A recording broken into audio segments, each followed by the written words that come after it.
It is the 15th of May. This is the Gemora Shir, Rabbi Globus substituting for Rabbi Levitt.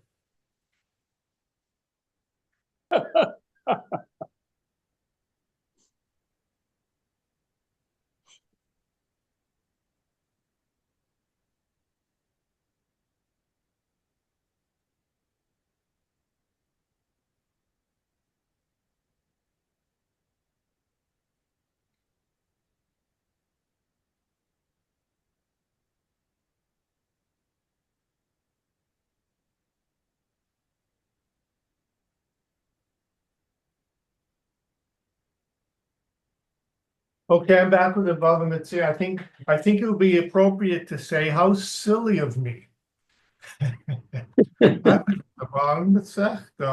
Okay, so let's just go back to the two dots at the very bottom of Yud Zayin Amud Aleph.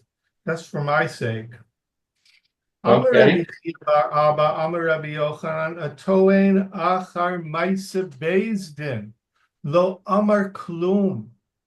My taima, kol maaseh beis din, kaman denaki shtara biyade dami. Okay, so that's what we're talking about here. So now I'm somewhat oriented. So now let's take it from there. Okay, let me see if I can find where you are. I'm right up to Amr Rabbi Chia Bar Abba. That's what you told me, right? Amr Rabbi Chia Bar Abba. Oh, you flipped the page? Just at the bottom, the end of the page before. The page before. Moment at the two dots, the last line of the where we're going to start there instead of starting in the middle. Okay, right. So that's fine. Let's start there. Good. Who's reading? Someone said they're reading. I think Rav Friedkis, you said you're the reader? Yes. I'm trying to find it in my book. Let's see. Oh, I see, because that page is stuck together. That's why I can't find it. Okay. Amar Rabbi Chia Bar Abba, Amar Rabbi Yochanan. Rabbi Chia Bar Abba said in the name of Rabbi Yochanan, Hatoen Achar Maaseh Beis Din. If one claims an act of the court, if one claims he paid in the absence of witnesses an obligation imposed by an act of the court, lo amar klum, he has not said anything, i.e., he's not believed. My taima, what is the reason? Kol maaseh beis din, all actions of the court, or any action of the court, kaman de nakit shtara biyada tami, is like one who holds in his hand a document. Very good. Okay, so now let's figure that out. It probably helps just to, the last part is perhaps the clearest. Whatever a Maaseh Beis Din is, it's like you're holding a star in your hand. Okay, so if a person is holding a star in his hand, he's in a strong position. He points to the star and says, hey, it says here that you owe me money, so go argue with my star.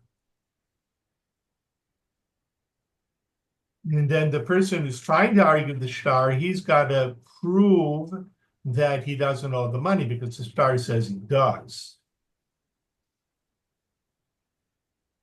Okay, so that's what on the simplest level, that's what Rabbi Chia is telling us, Rabbi Chia Bar Abba. So why does it say it's like he said nothing? If he's holding the star in his hand, then we should believe him. Because the person who said is like saying nothing is the Toain, Achar Maisa Bezdin, the one who claims against or after a Maisa Bezdin was established. A Maisa Bezdin was established, and this guy comes and he claims after that he doesn't have the obligation that the Maisa Bezdin says he does. So that guy, he didn't say anything. Oh, so it's like it's like the creditor has the document in his hand. Yes. And this is like the creditor holding the IOU in his hand. That's exactly the point. Okay, so it's the borrower who makes the statement, I paid. Yep. And we don't believe him. No. I mean, we're not talking about a borrower, we're comparing it to that case. We're saying a Beis Din is like the case of a borrower who was standing there saying, I paid, when the shtar says he didn't. The Gemora is making a comparison, saying, Maisa Beis Din, to when you argue the Maisa Beis Din, it's as if you're arguing with an IOU. Right. But let's get Rashi. Who's our Rashi reader? I'm the Rashi reader, but which Rashi we want to start at? Is there one at the end of that page? Do we have to go to the next page? Let's see if there was a Rashi. Go to Rashi at the end of the. If for my sake, let's start with the one at the end of the page, a Toain. Okay, a Toain Masavin, someone who makes a claim after an act of Beis Din. A davar, a thing, who tanai Beis Din, that's a condition of Beis Din. Kagon, for example, a ketuva, having a ketuva, umazon ha'isha ha'abanot, and providing sustenance for the wife and the children. Hatoain, the one who claims, the Amar says, Parati, I paid it already. Shalo bedim, but I paid it without having witnesses. Lo Amar klum, that's meaningless. That he claim he paid it, he didn't pay it with witnesses. He should have witnesses to pay. Or it could be good. Beautiful. So the Rashi says when the Gemara said Maisa Beis Din, it really means Tanai Beis Din. A Tanai Beis Din is something that Chazal said you have a right to. You have a legal right. Even if it wasn't written down, you still have a legal right. And then Rashi gives us examples of that. One of them is a ksuba. Let's say a young lady got married, and for whatever reason they didn't write a ksuba, or she lost her ksuba or her copy of it, or something like that.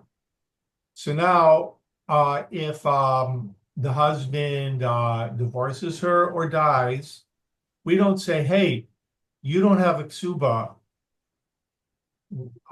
She says, "What do you mean I don't have a ksuba? That's a Tanai Beis Din.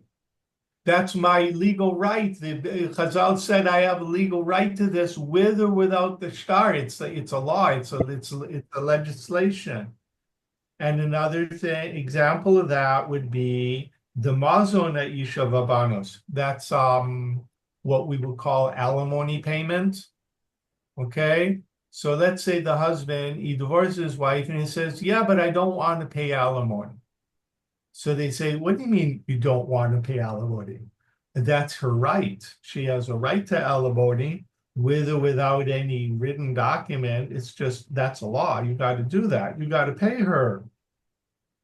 So all these things, if the guy says, I did pay it, he changes his story. He doesn't say, oh, she doesn't have a ksuba, or she doesn't have alimony. He says, you're right. Okay, you're right. She has a ksuba, she has alimony, but I paid it. So they say, really? Can you prove that? He says, well, I paid her shelo be'edin. Parati shelo be'edin. So lo amar klum. That's too bad. He doesn't have any proof, so we consider it as if he didn't pay. Okay, that's what Rashi is telling us here. And you probably know all of that, and you did me a favor of listening to me very patiently.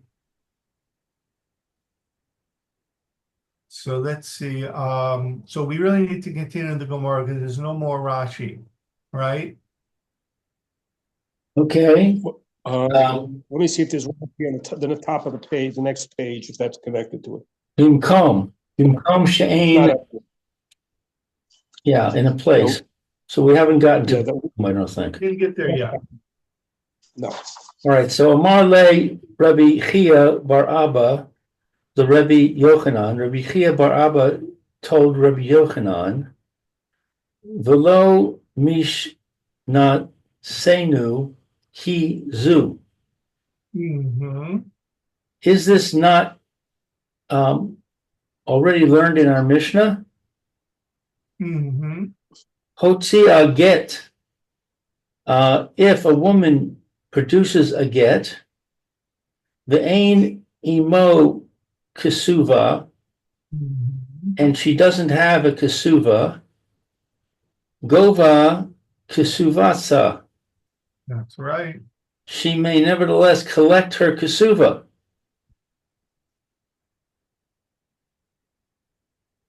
So we already learned that she is entitled to the kesuva, even if she doesn't have it. Right. But that doesn't cover what we learned above. We learned above that if she has a ruling of the court, then she's entitled to payment, and we don't believe him if he says I paid you without witnesses. If she has a ruling of the court, very good. So now, what types of rulings are we referring to? So that Rashi clued us in, and he said kagon kasuba, and it's an example of that is a kasuba. That's the type of rulings we're talking about. So the get is like the ruling of the court in this case? The kasuba is. But she doesn't have a kasuba. Well, she has a get. But she has a get. So she has a get without no kasuba. There should have been a ketubah on it if there was a get somehow. They wouldn't just, hey, you get they wouldn't give the get unless they had proof somehow. I have a ksuba hanging on my wall, but that's not really what the ksuba, the type of ksuba the Gemora is talking about. Ksuba that the Gemora is talking about is the obligation that thing hanging on my wall states. And I have that obligation, even if it's not hanging on my wall, even if I lost it, the obligation still exists. Why? But how can that be? You if you don't have the kasuba, then you don't know what the obligation is. So that you're right, but there's a minimum. Basula gets Masayim Zuz and Almana gets Mana. So whatever Masayim Zuz is, let's say it's $2,000. Let's say it's $20,000 because 2,000 doesn't sound like enough. Okay, so it's we'll call it $20,000. That's also not enough. But the Gemora says that when a Basula gets married, she gets a minimum of $20,000 ksuba, so he can't claim less than that. So she can only claim the minimum if she doesn't have the kasuba, even if she says, "Listen, I know my kasuba was worth a lot more than that." That you're absolutely right. She's going to lose out the extra, what's called the tosefes. The tosefes of the ksuba, the extra added on that they finagled out of them. So she's going to lose that. And also, if she has niksei milug, she would lose that too, right? Aha, niksei milug. So if she doesn't have a proof, then he can deny it. she's going to have to bring proof for everything, but the basic obligation of the ksuba, she doesn't need to bring a proof for, because that's a Tanai based it. Right. What she does have to do is bring wedding pictures that show that when she went to the chuppah, her hair was uncovered. If she has wedding pictures that her hair was uncovered, then we know she was a basula. If her hair was covered, then that means she was an almana and she only gets 10,000, not 20,000. Right. That's the way it was back then, anyways.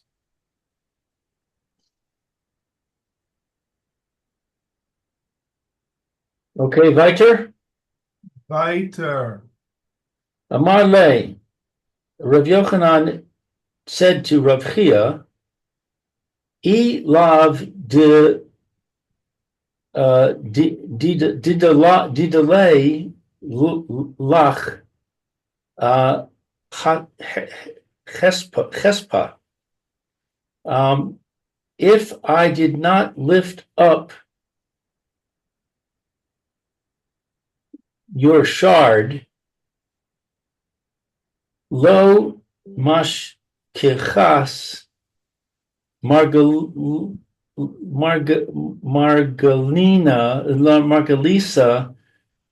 Tosa,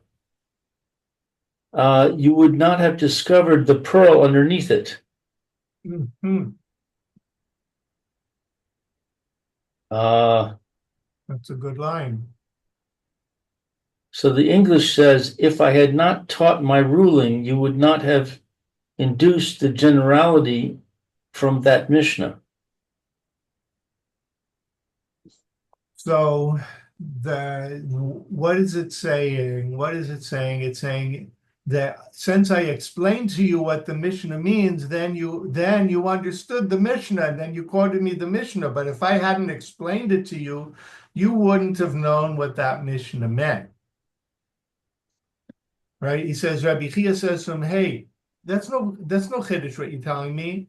It's a mufar. It says right there in the Mishnah, it's a mufar Mishnah." So he says, "Yeah. After I explained it to you, then you understood that it was a mufar Mishnah." I see.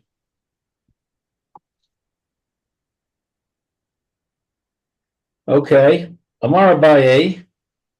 Abaye said, "My Margalisa, what pearl are you talking about?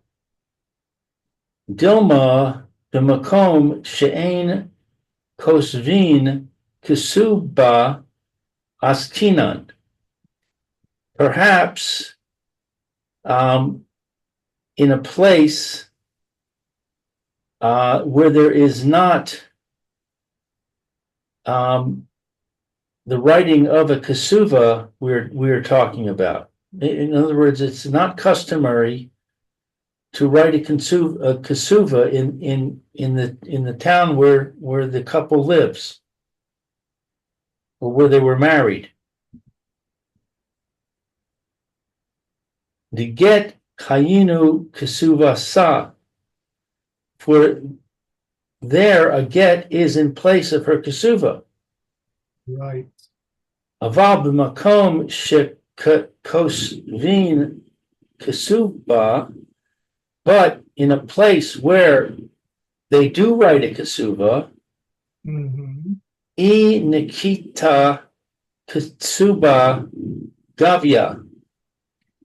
Is she holding a kesuva? She may, if she is holding kesuva, she may collect ilolo gavya, ilolo gavya. But if she is not holding her kesuva, she may not collect.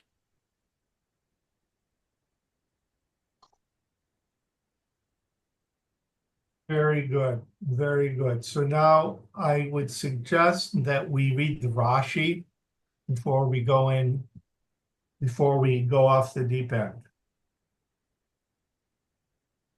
Rashi, first Rashi, next page, Makom she'en kotim, in a place where we don't write a ketubah. Ella, rather, somchim al tanai beit din, rather we rely on the condition of based in. the tigba lalam, and we do collect it always ad shiyotze habal, until the Baal produces a shover, a receipt of a get, of that there's a get. Shemeid shegirash girsha, who that testify, testifies, gives a testimony that he did divorce her, the Gerisha, that she was divorced. Who mochiach, he proves shechayev, who that he is chayev law to her a ketubah. A ketubah. Once there's a get, that really proves it. You have to give it a ketubah. Right. Right. So we're saying that if it's in a place where it's not customary to actually write a ketubah, so the get is tantamount to a ketubah. Because when a lady gets married, she has rights to a ketubah, and if he divorces her, so then he has to pay that ketubah obligation. So now she shows the get. She says, I have a get document, and it's in my hand, not his hand. So that means he gave it to me. I'm divorced. So therefore, that itself proves that he owes me the money. It's like an IOU. He owes her 200. He owes her, what did we say? $20,000. Okay, let's go further in the Rashi. Let me just ask you, what he pays her ketubah, she gives him back the get, and he tears it up? Well, we're talking about a case where, at this point, we're talking about a case where they live in a town where nobody writes ketubahs. They only write gets when necessary, of course. And so he divorced her. He gave her the get, and she shows up in Beis Din, and she says, "Look, I have a get. My former husband divorced me. This is the proof." And he has to pay me $20,000. So they say to her, how do you know that he owes you? She says, well, I have a get, don't I? I'm obviously divorced. If I'm divorced, I get the 20,000. It goes hand in hand.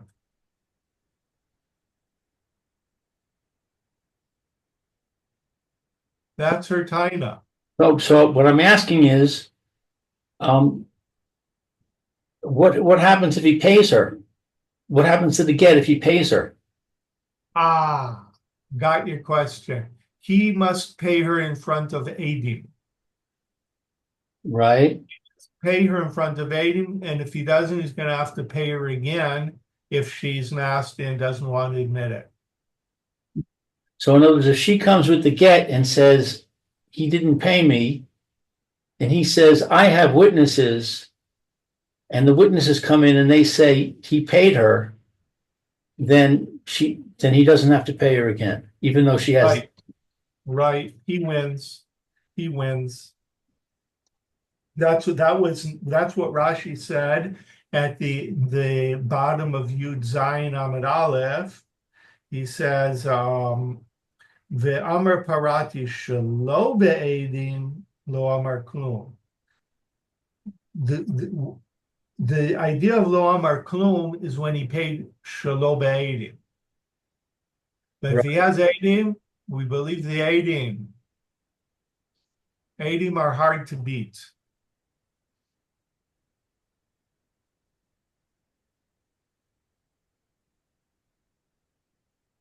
Okay, gotcha.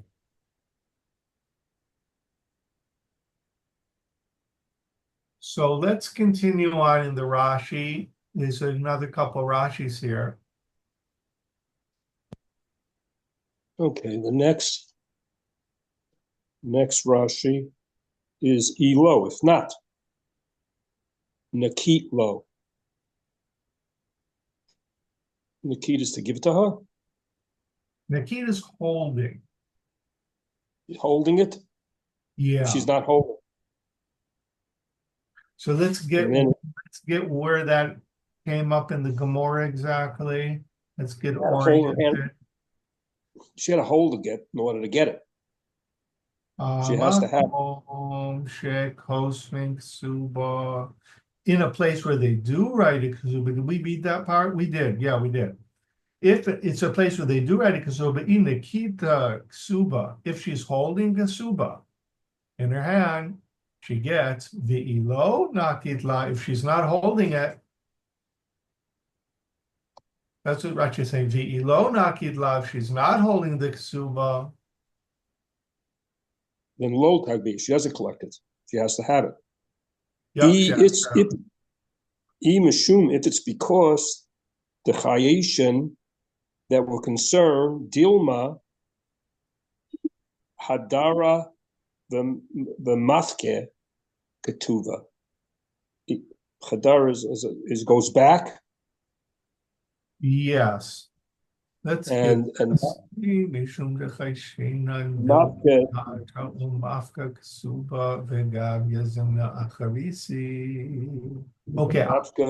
I got it. Yeah. Yeah, I don't know. Mafka is what Ketuba? Mafka, as we see that the Ketuba. Mafka is take out. We take out the Ketuba, right? Begabe and collect it. Zimnan Achrim, another time. And now we have an enami, which is an alternatively. Yeah. Mishum the he needs Amar Parati, that it's been paid.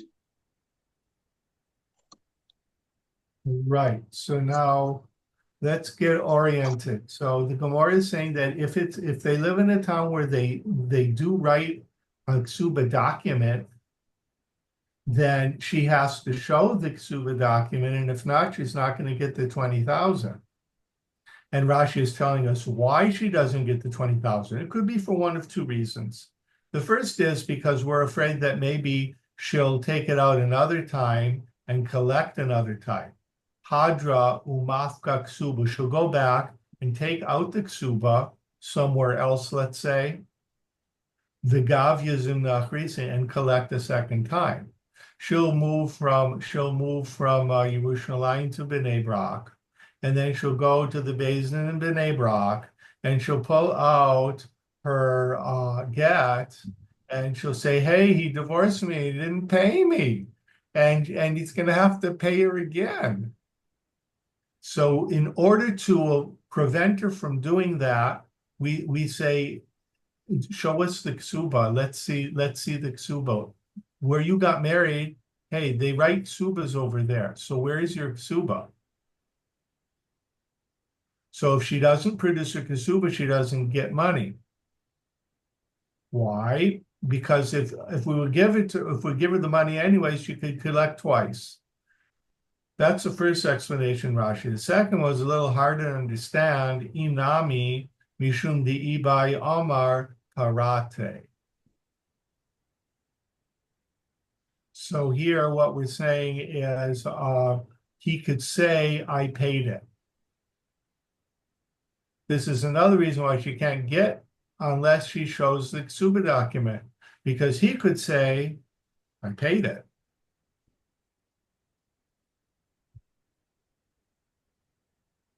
So we have to get Rashi. What does Rashi mean? That, of course, that's what he's saying. What's Rashi telling us? Of course, that's what he's saying. He's saying, "Hey, I paid it." Of course, he's going to say, I paid it. So the thing is like this. There's a concept called the pesha asar or pesha hitir. If a person admits to something, and then he says, "But I took care of that obligation," so he gets off the hook because we didn't know he had the obligation until he admitted it in the first place. So she says, I had a ksuba and I can't find it. So he says, "You know what? You're right. I did write a ksuba. I did give you a ksuba, but I paid it." So since he's the one who admitted that he wrote it, we also believe him that he paid it.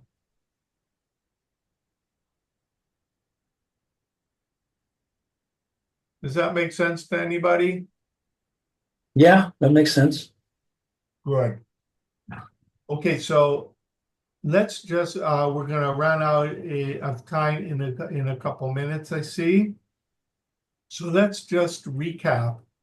Let's just recap what we learned in the Gemora until now. So Rabbi Chia bar Abba comes along and he says, I have a great chiddush, I have something really big to tell you guys.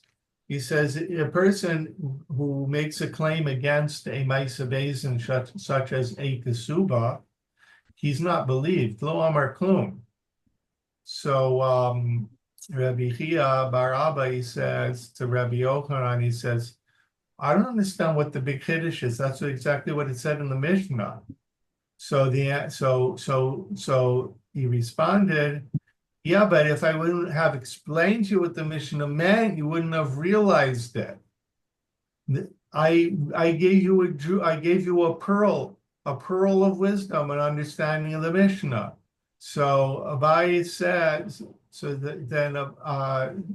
Abaye says, I don't understand what this pearl is. You call it a pearl? I don't get it. I don't get the pearl. Make up your mind. If you're talking about a place where they don't write a ksuba, so when she shows a get, that is a ksuba. It's tantamount to ksuba. It's worth the same, has the same legal value as a ksuba. And if it's a place where they do write a get, so then what you said isn't even true, because she does have to show her ksuba. So again, Rabbi Chia says, he's saying in like 5 words or less, she doesn't have to show her ksuba. So Abaye says, what do you mean she doesn't have to show her ksuba? If it's a place where they write a ksuba, she does. She doesn't show her ksuba, she's not going to get no money. And if it's a place where they don't write a ksuba, it's pshita that she doesn't have to show her ksuba. So then what's this big pearl? What's the marganisa that you claim to have revealed to me?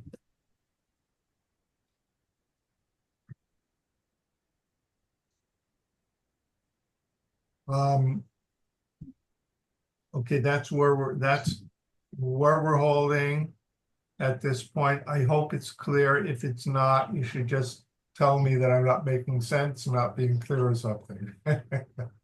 No, it's clear to me. Good. Okay. Anyway, so, okay, take care and be well. Thank you. And Shabbat Shalom. Have a safe trip, Phil. Thank you.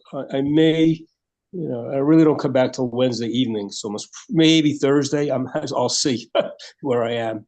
Okay, what's up? Okay, thank you very much. Take care. All right. Nice meeting you, Rabbi. Shalom. In Mitzvah Hashem, we'll see you tomorrow at 10:30. Are you going to join us at 10:30? No, I'm sorry. It's not you. It's Rabbi Fabian. You're not on tomorrow. It's Friday. Right. I'm on Sunday. Sunday. Yeah, same time. Okay. See you then. All right. Have a good Shabbos.